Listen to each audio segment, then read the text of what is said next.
በዕለተ ሰንበት የረፋድ ጥንቅራችን ላይ እንገኛለን። ቆይታችሁን ከእኛ ጋር በማድረግ የጥንቅሮቻችንን መረጃዎች እንድትከታተሉ አክብሮታዊ ግብዣችን ነው።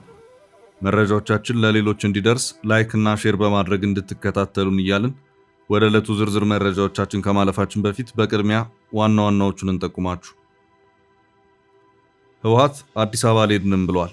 አደራዳሪዎች አዲስ አበባ በገቡበት ህወሓት በላከው ጥብቅ መልእክት አልሄድንም ሲል አሳስቧል። ዝርዝሩ ተዘጋጅቷል። በአማራ ክልል በጎጃም ኮሚቴ ተዋቅሮ በአንድ ጉዳይ ጊዜው እንዳያልፍ ባካችሁ በሚል የፋኖ ታጣቂዎችን የማግባባት ስራ እየተሰራ መሆኑ ታውቋል። ተመልክተነዋል። ከደርግ ዘመን ጀምሮ ከቀድሞ ገዢ ፓርቲ ኢህአዴግ ከዚያም እስካሁኑ ብልጽግና ድረስ በኢትዮጵያ መከላከያ ውስጥ ረዘም ላሉ ዓመታት ያገለገሉት ጄኔራል ባጫ ደበሌ በሲቪሉ ዘርፍ በኬንያ የኢትዮጵያ አምባሳደር ሆነው ሲያገለግሉም ቆይተዋል። አሁን ደግሞ ጠቅልለው ተሰናብተዋል። እንመለከተዋለን። በጀነራሉ ድንገተኛ ጥሪ በአዲስ አበባ ጥብቅ ስብሰባ ተካሂዷል። ጦርነቱን የተባበሩት መንግስታት ድርጅት ጥብቅ ማስጠንቀቂያ ሰጥቷል። የተባበሩት መንግስታት ድርጅት ኢትዮጵያን በተመለከተ በመልእክቱ መጪው ጊዜ ከባድ ነው ሲል አሳስቧል። መረጃውን ይዘነዋል። እነዚህንና ሌሎች መረጃዎችን ማካተናል። መልካም ቆይታ። አሁን በቀጥታ ወደ ዝርዝሮቹ እንውሰዳችሁ። መሃል ሲኤምሲ ዘመናዊ ኮምፓውንድ መኖሪያ መንደር በካሬ ከ73000 እስከ 98000 ብር ከድሪም ቢልደርስ ሪል ስቴት በ10% ቅድመ ክፍያ ባለ 1 መኝታ 73 ካሬ 720,000 ብር ቅድመ ክፍያ፣ ባለ 2 መኝታ 123 ካሬ 1.2 ሚሊዮን ብር ቅድመ ክፍያ፣ ባለ 3 መኝታ ከ136 ካሬ እስከ 192 ካሬ ከ1.3 ሚሊዮን ብር ቅድመ ክፍያ ጀምሮ አዘጋጅተናል። በ2 ዓመት ተኩል የሚረከቡት መኪና ማቆሚያ፣ ሳንድ ባይ ጄኔሬተር፣ መዋኛ ገንዳ፣ የልጆች መጫወቻ አለው። በ2 ዓመት ተኩል የሚረከቡት 100% ለሚከፍሉ 30% ቅናሽ። አሁኑን ይደውሉ። ስልክ 0964 2025 29 ድሪም ቢልደርስ ሪል ስቴት።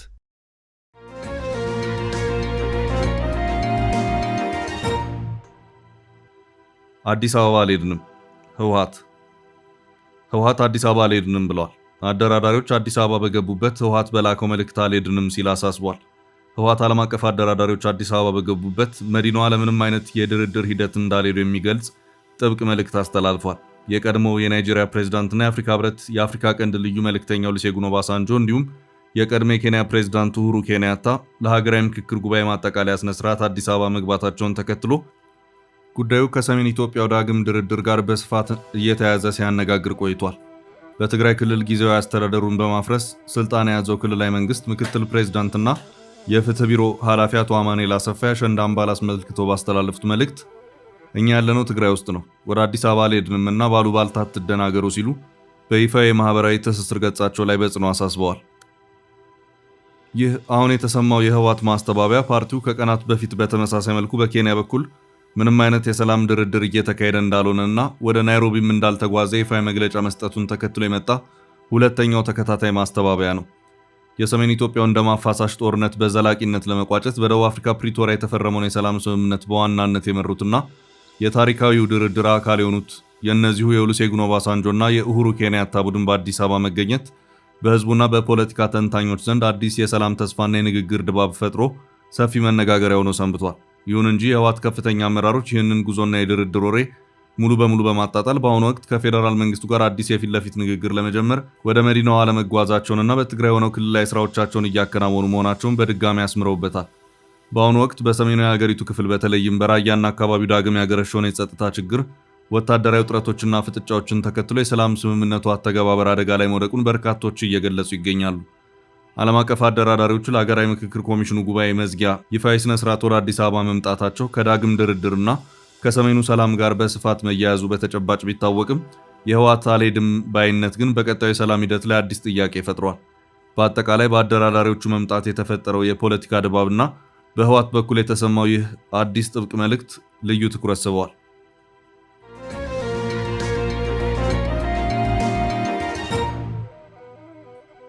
ወደ ቀጣይ መረጃ አለፈ። የፋኖ ታጣቂዎችን በኮሚቴ ለማግባባት እየተሞከረ ነው።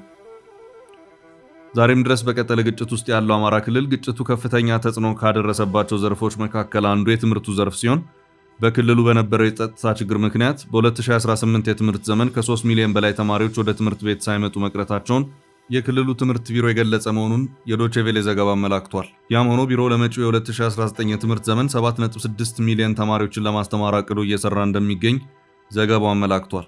ያም ሆኖ የፋኖ ታጣቂዎች በሚቆጣጠሯቸው አካባቢዎች በመጪው 2019 የትምህርት ዘመን እንዴት ይጀመር የሚለው ጉዳይ ፈታኝ ሆኗል። በአማራ ክልል ምስራቅ ጎጃም ዞንና እርጅና ውጋ ወረዳም በደብረ ወርቅና ፈለገ ብርሃን በተሰኙ 2 ከተሞች ብቻ ካልሆነ በስተቀር በገጠር የሚገኙ ትምህርት ቤቶች ያለፉትን 3 ዓመታት ትምህርት ማስተማር ያልቻሉ መሆኑን ዘገባው አመላክቷል። አሁን ላይ ግን የአካባቢው ማህበረሰብ በ2019 የትምህርት ዘመን ትምህርት እንዲቀጥል በአካባቢው የሚንቀሳቀሱ የፋኖ ታጣቂዎችን የማግባባት ስራ እየሰሩ መሆኑን ስማቸውን እንዳይጠቀስ የፈለጉ መምህር ነግረውኛል ሲልም ዘገባው አክሏል። ታጣቂዎቹ እነሱ በሚቆጣጠሯቸው አካባቢዎች ትምህርት ይጀመር፣ ተማሪዎችም ወደ ትምህርት ይመለሱ በሚለው ዙሪያ ምን ያህል ፈቃደኛ እንደሆኑና ጊዜው ሳያልፍ የማግባባቱ ስራስ ምን ያህል እንደሰራ ግን የታወቀ ነገር የለም። መረጃዎች የሚያመለክቱት በክልሉ ከቀጠለው ግጭት ጋር በተያያዘ በርካታ የትምህርት ተቋማት ከፍተኛ ጉዳቶችን ያስተናገዱ መሆኑን ነው። አንዳንዶቹ ትምህርት ቤቶች የታጣቂዎች መቆያም ሆነው እያገለገሉ መሆኑም ይነገራል። በዚህም የፋኖ ታጣቂዎች ባሉባቸው አካባቢዎች በዘንድሮ ዓመት ተማሪዎች ተመዝግበው ትምህርታቸውን መጀመር የሚችሉበት ሁኔታ እንዲፈጠርም በጎጃም አካባቢ ያለ ማህበረሰብ ኮሚቴ አዋቅሮ ታጣቂዎችን የማግባባት ስራዎች እየሰራ መሆኑንም ማብራሪያቸውን ለዶቼ ቬለ የሰጡ የአካባቢ ነዋሪ ተናግረዋል።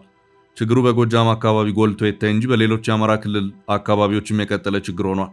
በደቡብ ወሎ ዞን ትምህርት መምሪያ የትምህርት ስታቲስቲክስ እና ትንተና ዕቅድ ዝግጅት ቡድን መሪ አቶ ሐመድ አደፋ በዞኑ በ2019 የትምህርት ዘመን 805,000 ተማሪዎችን በፓይለት ደረጃ ለመመዝገብ የታቀደ ሲሆን አሁንም በደላንታና መሃል ሳይንት ወረዳዎች ካለ የጸጥታ ችግር ጋር ተያይዞ ይህንን ማድረግ አልተቻለም ሲሉ ለዜና ወኪሉ ተናግረዋል። የአማራ ክልል ትምህርት ቢሮ ኃላፊ አቶ ጥላሁን ወርቅነህ በሰጡት ማብራሪያም እቅዳችን ወደ 7.4 ሚሊዮን ተማሪ ለማስተማር ነበር የነበረው። 4.4 አካባቢ ተማሪዎች ገብተው በትምህርት ገበታ ላይ ነው የከረሙት። እንግዲህ ይህን ተማሪ ለማምጣት በጣም ብዙ ዋጋ ተከፍሏል። እስከ ታች ድረስ የትምህርት መዋቅሩና አጠቃላይ ህብረተሰባችንን ጨምሮ አጋር አካላት ሰፊ ስራ ሰርተው ይህን ውጤት ማምጣት ተችሏል። ትምህርትን ከፖለቲካ ነጥሎ ማየት ለአማራ ክልል ያገባኛል ከሚሉ ኃይሎች ሁሉ የሚጠበቅ ተግባር ነው ሲሉም ተናግረዋል።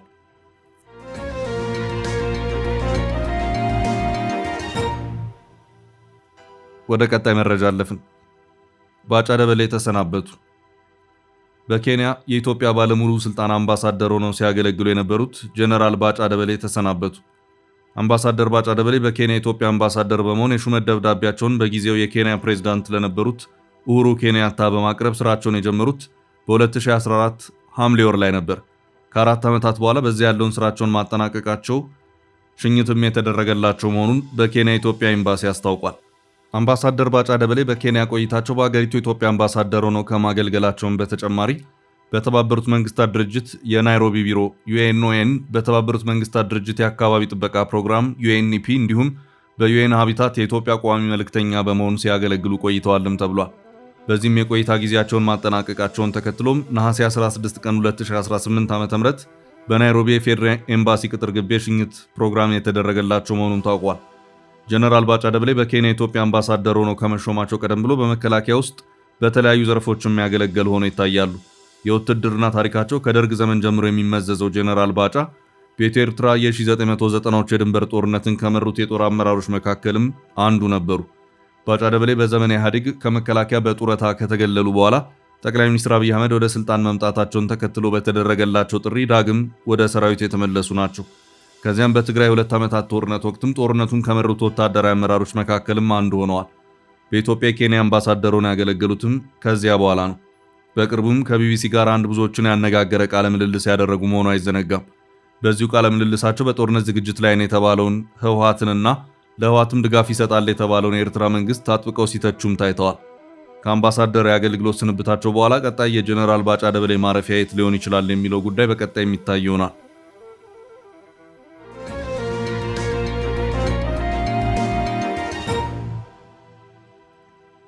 በቀጣይ ርዕስ በጀነራሉ ጥሪ አዲስ አበባው ድርድር። በጀነራሉ ድንገተኛ ጥሪ በአዲስ አበባ ጥብቅ ስብሰባ ተካሂዷል። ጦርነቱን ለማስቆም በጥብቅ ተመክሯል። የሱዳን ጦርነት ተቃዋሚ ሲቪል ኃይሎች በሱዳን ሉዓላዊ ምክር ቤት ሊቀመንበር ጀነራል አብዱልፈታህ አልቡርሃን የቀረበውን የሰላም ውይይት ጥሪ ላይ ለመምከር በአዲስ አበባ ከተማ ለ2 ቀናት የሚቆይ ስብሰባ ቅዳሜ ዕለት በይፋ ጀምረዋል። የናሽናል ኡማ ፓርቲ ባወጣው ይፋዊ መግለጫ ይህንን ወሳኝ ስብሰባ ያዘጋጁት ከሱዳን መደበኛ ጦር ሰራዊትም ሆነ ፈጣን ድጋፍ ሰጪ ኃይሎች RSF ጋር ምንም አይነት ትስስር የሌላቸው ገለልተኛ የሲቪል ድርጅቶች መሆናቸውን አናዶሉ የዜና ምንጭ ዘግቧል። በስብሰባው ላይ ቀድሞ የሱዳን ጠቅላይ ሚኒስትር አብደላ ሐምዶክ የሚመሩት የነጻነትና ዴሞክራሲ ኃይሎች ሲቪል ጥምረት ወይም ሱሙድ፣ የፖፑላር ኮንግረስ ፓርቲና የኡማ ፓርቲን ጨምሮ በርካታ ታዋቂ የፖለቲካና የሲቪክ ማህበራት መሪዎች በአካል ተገኝተዋል።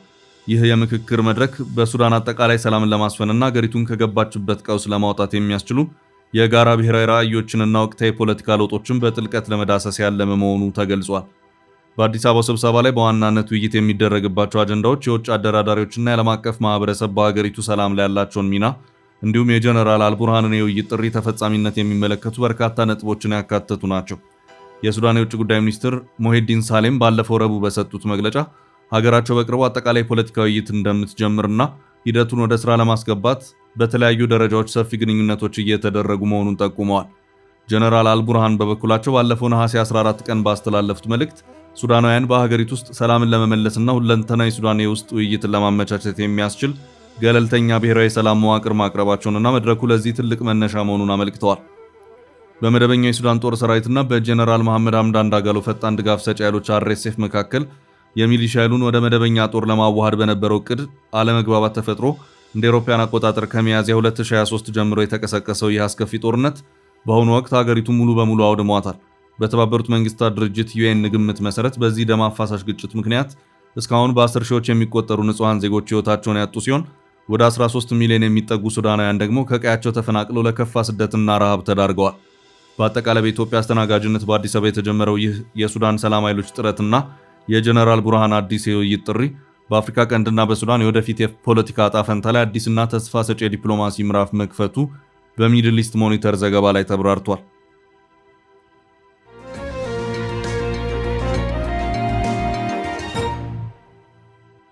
ወደ ቀጣይ ርዕሳችን ስንወስዳችሁ በዩዜን ቦልት የተያዘውን የአጭር ርቀት ሪከርድ የሰበረው ሮቦት።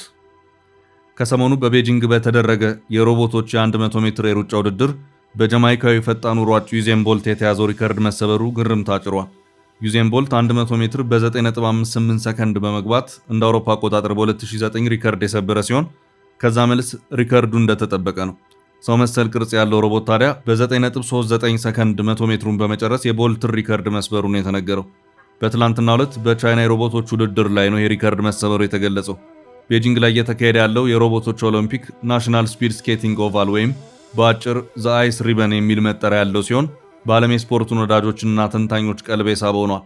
በውድድሩ በቤጂንግ ሮቦት ፈጠራ ማሻሻያ ተቋም የተሰራው ቲያንጎንግ የተሰኘው ቀይ ቀለም ያለው ሮቦት ውድድሩን ማሸነፉ ሲገለጽ፣ በውድድሩ በቅድሚያ ሌላ ላይትኒንግ የሚል ስም የተሰጠው ሮቦት እየመራ የነበረ መሆኑ ተገልጿል። ቲያንጎንግ የተሰኘው ሮቦት በ9.39 ሰከንድ በሆነ ፍጥነት ሩጫውን አጠናቋል። የጀማይካዊውን ፈጣን ሯጭ ቦልት ሪከርድ በ14.5 ሜትር በሰከንድ ያሻሻል ሆኗል። ሁለቱም ሮቦቶች በመሮጫው መጨረሻ ላይ ከተዘጋጀው ለስላሳ መጋጫ ጋር ተላትመው ሲወድቁ ታይተዋል።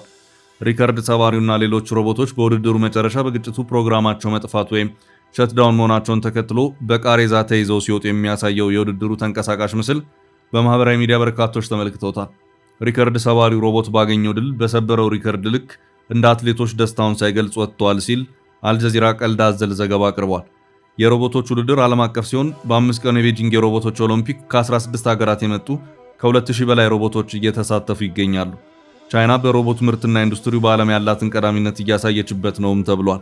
ሮቦቶች እንደ 100 ሜትር ባለ ሩጫ ሲሳተፉ ቢታዩም የሞተር እድገትና ቅልጥፍናቸው ለሎጂስቲክስ እና ኢንዱስትሪ አውቶሜሽን አገልግሎቶች ማለትም ሰውን በሮቦት የመተካት አካሄድ ብቁ መሆናቸውን ለዘርፉ ለማሳየት የታለመ መሆኑ ይነገራል። ወደ ቀጣይ መረጃችን ተሻገረ።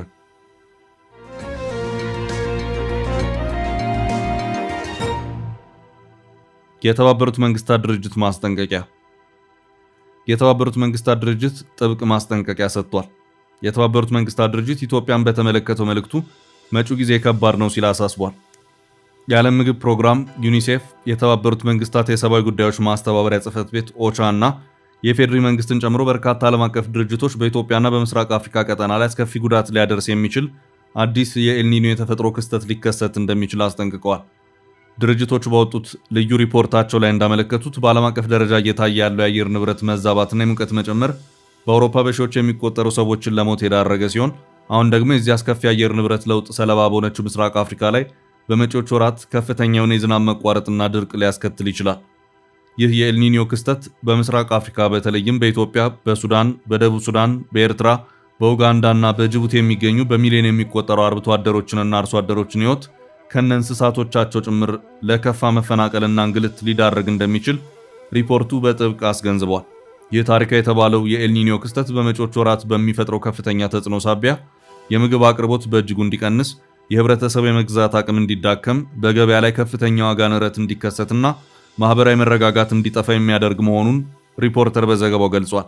ከዚህም በተጨማሪ የበረታ የመጣው ከፍተኛ ሙቀት፣ የውሃ እጥረትና የአየር ንብረት መዛባት በሰዎችና በእንስሳት ላይ በቀላሉ የሚቀሰቀሱና የሚዛመቱ አደገኛ ወረርሽኞችንና የውሃ ወለድ በሽታዎችን በስፋት ሊያስከትል እንደሚችል የሕክምና ባለሙያዎች ስጋታቸውን ገልጸዋል።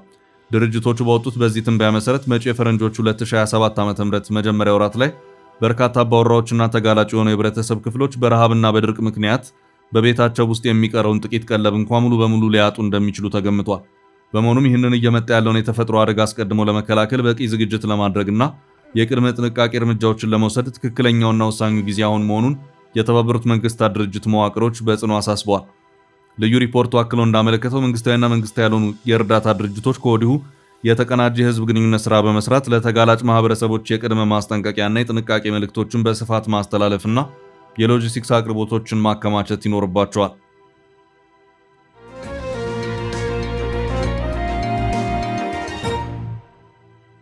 ወደ ቀጣይ መረጃ አለፍን። ጦርነትም ሰላምም የሌለበት ሁኔታ ፈታኝ ነው። የኢራኑ ፕሬዝዳንት የኢራን ፕሬዝዳንት መሱድ ፔዜሽኪያን ቅዳሜ ዕለት ቴህራን ምንም አይነት ስምምነት የማድረግ ፍላጎት እንደሌላት ገልጸው ጦርነትም ሆነ ሰላም ከሌለበት ሁኔታ መውጣት እንደሚያስፈልግ መናገራቸውን የአገሪቱ የዜና ተቋም ኢርና ዘግቧል። ፔዜሽኪያን የኢራን ባለስልጣናት ከዚህ ሁኔታ እንዴት መውጣት እንደሚቻልና የኢራንን መሪዎችና ሴቶች በሚጠብቅ እንዲሁም ተቃዋሚ ወገኖች ሌላ ጥቃት ለመፈጸም እንዳያስቡ በሚያደርግ መልኩ እንዴት ስምምነት ላይ መድረስ እንደሚቻል በየቀኑ ማለት በሚቻል መልኩ ሲወያዩ ቆይተዋል ብለዋል። ጦርነት ምንም አይነት መፍትሄ እንደማያመጣ የገለጹት ፕሬዝዳንቱ በተመሳሳይም ውጊያው ዳግም ሊያገረሽ ይችላል የሚለው ላይ ለረጅም ጊዜ እርግጠኛ ሳይሆኑ መቆየት በአገሪቱ ኢኮኖሚ ላይ ጫና እያሳደረ መሆኑን ተናግረዋል። ፔዜሽኪያን ግጭት ሊያገረሽ ይችላል የሚል ስጋት እስካለ ድረስ ኢንቨስትመንትን ለመሳብ አስቸጋሪ እንደሚሆን አስጠንቅቀው የአገሪቱን ጥንካሬ በመጠበቅ ሁኔታውን በምክንያታዊነት መፍታት እንደሚያስፈልግ አጽንኦት ሰጥተዋል። ፕሬዝዳንቱ ከዩናይትድ ስቴትስ ጋር በቅርቡ የተደረገውን የመግባቢያ ሰነድ በመደገፍ ሰነዱ እጅ መስጠትን የሚያመላክት ወይም ቴህራን ስምምነት ላይ እንድትደርስ የሚያስገድድ አንቀጽ እንደሌለው ገልጸዋል።